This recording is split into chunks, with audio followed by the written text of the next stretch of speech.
श्री स्वामी समर्थ। स्वागत आहे तुमचं माझ्या YouTube चॅनल मध्ये। आजचा दिवस तुम्हाला खूप छान सुख समाधानाचा आणि आनंदाचा जाऊ देत ही स्वामींच्या चरणी प्रार्थना करते आणि आज या नवीन व्हिडिओला सुरुवात करते। तर बघा मित्रमैत्रिणींनो, पवित्र असा अधिक मास सुरू आहे आणि या अधिक मासामध्ये आपल्याला आपल्या आई कुलस्वामिनी आई भगवतीची ओटी जी आहे तर ती भरायची आहे। आता ही ओटी कशा पद्धतीने भरायची आहे, कोणत्या वेळेमध्ये भरायची आहे, नेमकी कोणत्या दिवशी भरायची आहे, अशी सविस्तर माहिती आजच्या व्हिडिओमध्ये आपण बघणार आहोत।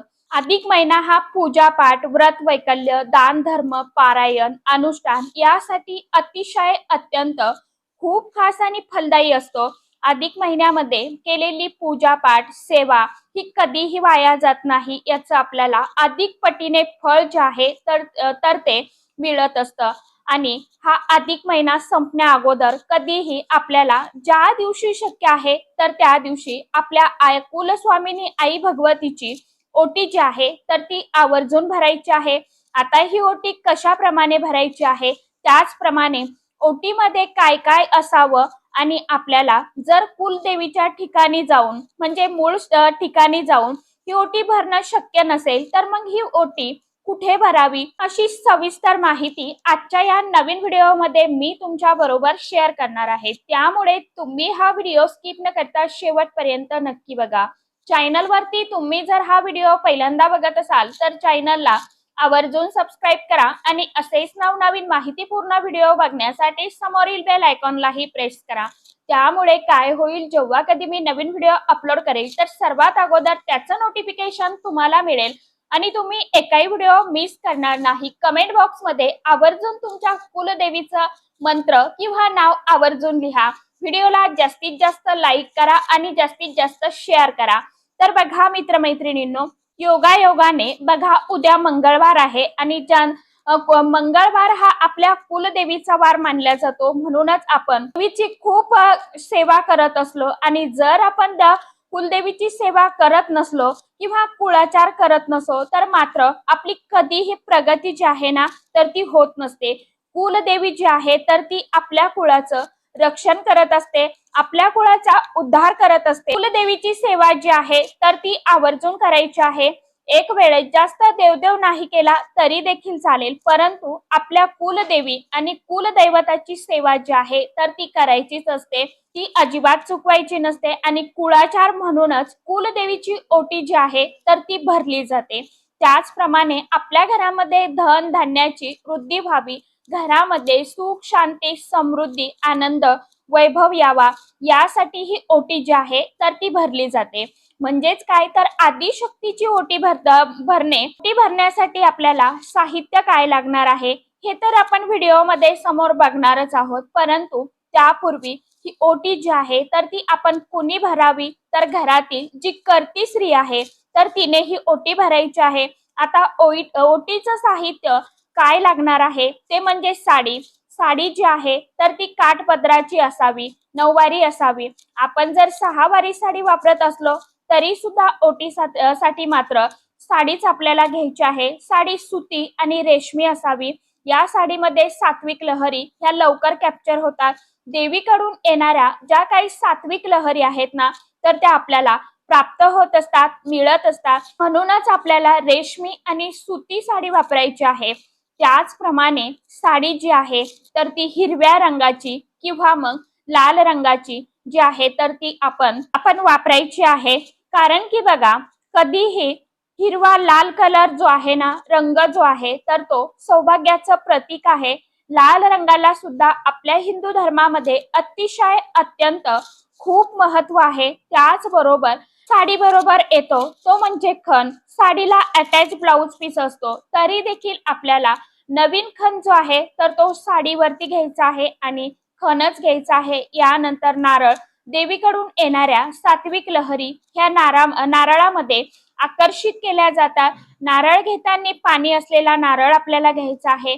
त्याचप्रमाणे नारळ जो आहे तर तो नवीनच घ्यायचा आहे। इतर गोष्टीसाठी किंवा पूजेमध्ये वापरलेला नारळ आपल्याला चुकून देखील घ्यायचा नाही। त्यानंतर हळदी कुंकवाच्या आपल्याला छोट्या छोट्या पुड्या बांधायच्या आहे किंवा मग तुमच्याकडे जर करंडा असेल, छोटे छोटे 2 करंडे असेल, तर त्यामध्ये एकामध्ये हळदी आणि एकामध्ये कुंकू असं तुम्हाला भरायचं आहे. हे देखील तुम्ही ओटीमध्ये घालू शकता किंवा मग पुड्या बांधल्या कागदाच्या आणि त्यामध्ये हळदी कुंकू टाकलं तरी देखील चालणार आहे. यानंतर गहू ओटीसाठी गव्हाचाच वापर करायचा आहे. त्याच वेळेला आपण तांदळाचा वापर करतो, परंतु तांदूळ वापरणे हे ऑप्शनल आहे, की जर गहू नसतील तुमच्याकडे तर मग तांदूळ वापरले जातात. परंतु ओटीसाठी शक्यतो करून जे गहू आहेत ना, तर तेच वापरायचे आहे. खोबऱ्याची 1 वाटी घ्यायची आहे किंवा खोबऱ्याचा तुकडा घ्यायचा आहे. एक सुपारी घ्यायची आहे, एक हळकुंड घ्यायचं आहे.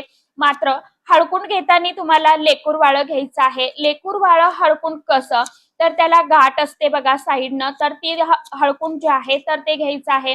त्याचप्रमाणे एक बदाम घ्यायचा आहे, एक खारीक, एक वेलची आणि 5 फळं घ्यायची आहे. गजरा घ्यायचा आहे. वेणी यथाशक्ती तुम्ही ₹11, 21, 51, 101, 501 तुम्हाला जेवढी दक्षिणा आहे तेवढी तुम्हाला त्या ओटीमध्ये ठेवायची आहे. सौभाग्यवान म्हणजे 16 शृंगार असतात आपले. त्यापैकी कोणताही एक सौभाग्य, जसं की काचेच्या हिरव्या बांगड्या आपण 5 घेऊ शकतो किंवा हळदी कुंकवाचा करंडा किंवा टिकलीचं पॉकेट, नेल पॉलिश, मेहंदीचा कोन, काळी पोत असं आपल्याला सामान जे आहे तर यामध्ये घालायचं आहे. परंतु यामध्ये आपल्याला काचेच्या 5 हिरव्या बांगड्या किंवा हळदी कुंकवाचा करंडा जो आहे तर याला खूप प्राधान्य द्यायचं आहे. आणि सर्वात महत्वाचं म्हणजे तांबूल. देवीसाठी तांबूल जे असतं म्हणजे मसाला पान हे ओटीमध्ये असायलाच हवं, कारण याशिवाय माता आई भगवतीची ओटी जी आहे तर ती अधुरी मानली जाते. ओटीमध्ये वापरलेल्या ज्या वस्तू आहेत तर या वस्तू मांगल्य, विघ्न निवारक, सौभाग्यदायी, अक्षयता, आरोग्यदायी, शुभदायक असतात. आता ही ओटी आहे तर ती मूळस्थानी जाऊन आपल्याला भरायची असेल तर मूळस्थानी जाऊन तुम्ही भरू शकता. परंतु जर आता मूळस्थानी जाणं शक्य नसेल तर मग घरीच ही ओटी जी आहे तर ती भरायची आहे. आता ही ओटी आपण मूळस्थानी जाऊन भरणार असू तर देवीच्या चरणाजवळ जेव्हा आपण साडी ठेवतो त्यावेळेला साडीची घडी ओपन करून ठेवायची. त्यावरती आपल्याला सर्व साहित्य जे आहे तर ते ठेवायचं आणि हे सर्व करण्या अगोदर ओटी जी आहे तर ती आपल्याला एका ताटामध्ये काढून घ्यायची आहे, तयार करायची आहे. सर्वप्रथम स्वतःला हळदी कुंकू लावायचं आहे. त्यानंतर एक ताट घ्यायचं, ताटामध्ये आपल्याला साडी ठेवायची, त्यावरती ब्लाउज पीस, खण जो आहे तर तो ठेवायचा. यानंतर गहू, नारळ ठेवायचा. नंतर नारळ ठेवताना मात्र शेंडी जी आहे तर ती आई भगवतीकडे येईल अशा पद्धतीने ठेवायची. हळदी कुंकवाच्या पुड्या ठेवायच्या. त्यानंतर आपण जे काय ओटीमध्ये साहित्य घेतलेलं आहे, जसं की खोबऱ्याची वाटी, सुपारी, हळकुंड, बदाम, वेलची, सौभाग्यवान, गजरा, वेणी, दक्षिणा, 5 फळं, तांबूल हे सर्व आपल्याला ठेवायचं आहे. आणि या ओटीवरती हळदी कुंकू अर्पण करायचं आहे. आणि हे जे ताट आहे तर ते उचलून आपल्याला आपल्या छातीजवळ म्हणजे आपल्या हृदयाजवळ कुलदेवीचं स्मरण करून म्हणायचं आहे की हे आई भगवती, कुलस्वामिनी माता, मी तुझी यथाशक्ती ओटी भरत आहे. तुझा आशीर्वाद आमच्या कुटुंबावरती सदैव राहू दे आणि ह्या ओटीचा तू स्वीकार कर. आणि जर काही माझ्याकडून ओटीमध्ये कमी जास्त झालं असेल किंवा चुकून राहिलं असेल तर तू आम्हाला क्षमा कर, अशी तुम्हाला प्रार्थना करायची आहे. आणि ही जी ओटी आहे तर ती ताटामध्ये आपण तयार केलेली आहे, तर ते ताट खाली ठेवायचं. परत ताटातील ओटी आपल्याला हातामध्ये घ्यायची. आणि आता बऱ्याच वेळेला असं होतं की ती ओटी उचलताना आपल्या हातून एखादं साहित्य, वस्तू जी आहे तर ती पडू शकते. तर अशा वेळी मनामध्ये बिलकुल किंतु परंतु जो आहे तर तो आपल्याला येऊन द्यायचा नाही किंवा कुठलीही शंका मनामध्ये आणू नका. त्यासह ओटी देवीच्या चरणी आपल्याला आई भगवतीचं स्मरण करत करत ही ओटी अर्पण करायची आहे.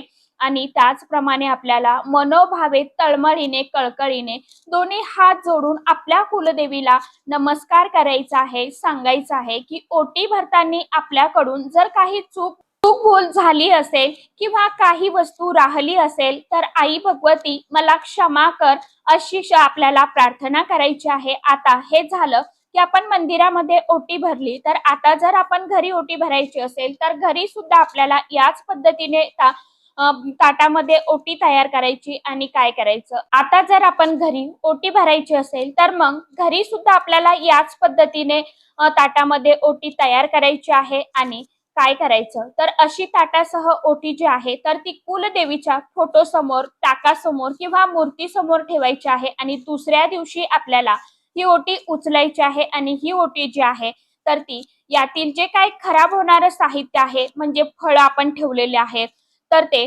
फक्त आपण साहित्य आपल्याला वापरायचं आहे आणि इतर जी काय ओटीमध्ये सामान आहे तर ती ओटी आपल्याला तशीच पॅक करून एखाद्या पिशवीमध्ये ठेवून द्यायची आहे. जेव्हा कधी आपण वर्षभरामध्ये आपल्या कुलस्वामिनीच्या मूळस्थानी जातो तर आपल्याला आपल्या कुलदेवीच्या मूळस्थानी जाऊन आपल्याला ही ओटी अर्पण करायची आहे. मात्र आपण वर्षातून एकदा का होईना जात असतो त्यावेळेला आपल्याला ही ओटी जी आहे तर ती सोबत घेऊन जायची आणि तिथे त्या देवीच्या चरणी जी आहे तर ती आपल्याला अर्पण करायची आहे.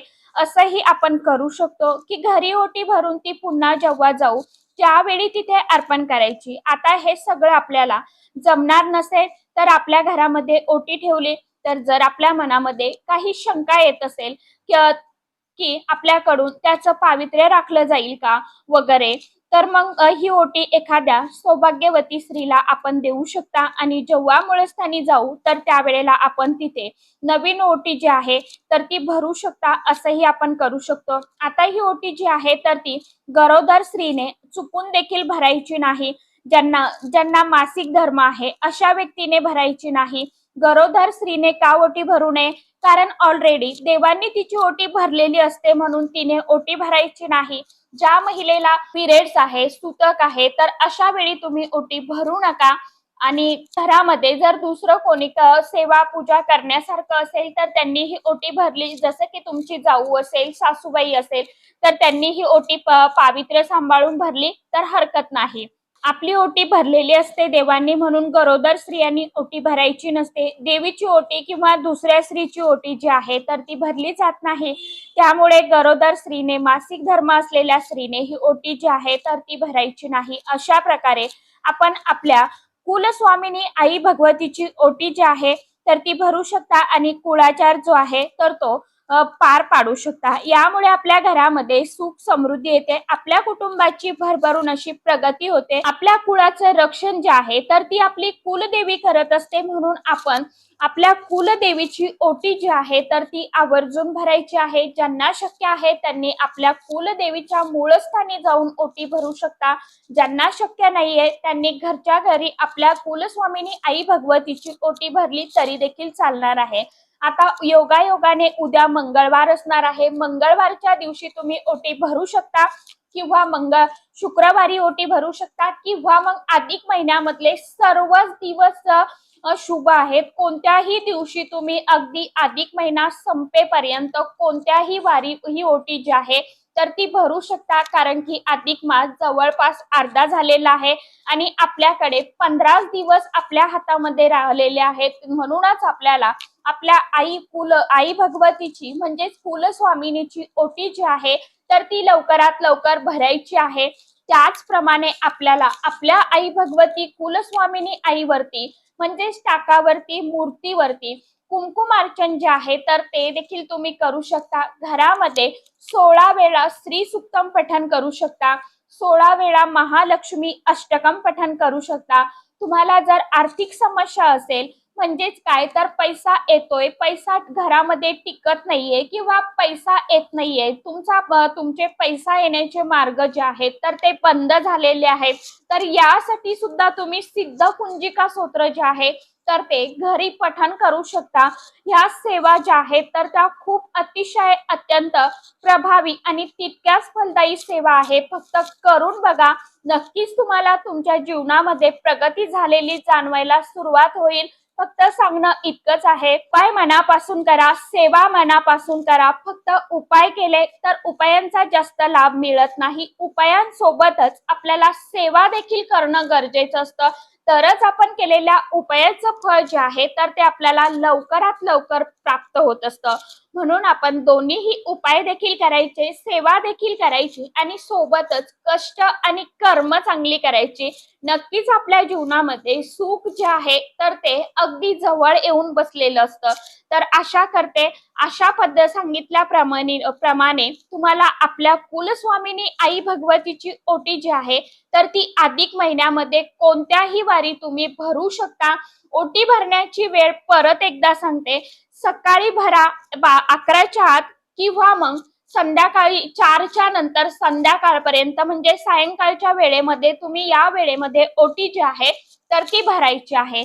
तर चला आशा करते व्हिडिओमध्ये सांगितलेली माहिती सर्वांना समजलीच असेल. ज्यांना काही समजलं नसेल त्यांनी कमेंट बॉक्समध्ये विचारू शकता. तर चला आजच्या व्हिडिओमध्ये इतकीच माहिती होती. कशी वाटली नक्की सांगा. व्हिडिओ आवडला तर चॅनलला आवर्जून लाईक, शेअर, सबस्क्राईब जरूर करा. परत भेटूया नवीन माहितीसोबत, नवीन व्हिडिओसोबत. तोपर्यंत सर्व माझ्या YouTube परिवाराला श्री स्वामी समर्थ.